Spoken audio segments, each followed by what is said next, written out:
Hey guys, welcome back to channel. How to animate text in Shotcut.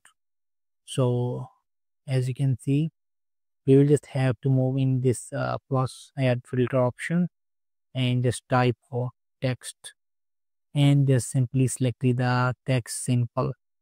So right over here we will just have to move it this one, and I want to just type for full, and we will just have to a little bit scroll down, and as you can see there is an option of timer.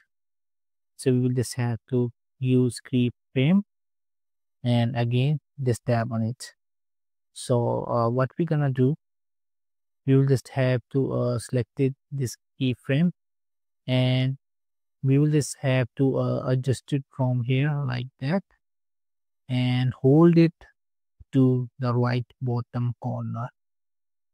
Okay, so we will just have to play this video and just watch it.